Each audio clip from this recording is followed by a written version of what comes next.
খালটাকে যদি স্যার আল্লাহ, এই খাল যদি পরিষ্কার করে দেওয়া যায় স্যার, এইটাকে যদি ফ্লো ঠিক রাখা যায়, তাহলে এই এলাকা অত এলাকা কোথাও পানি জমবে না।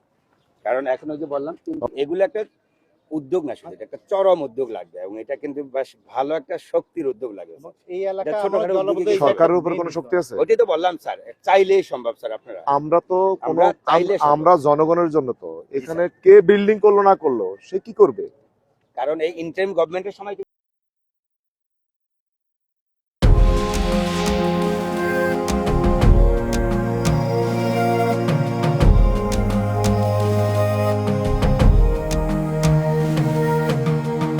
মরা খাল, এখানে যে জলাবদ্ধতা, আমাদের মাতুয়াইলের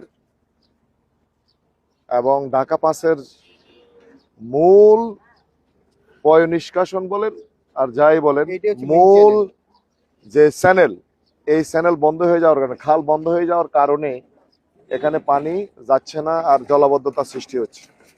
এই জলাবদ্ধতা নিরসনের জন্য আমাদের এই খাল উদ্ধার করতে হবে।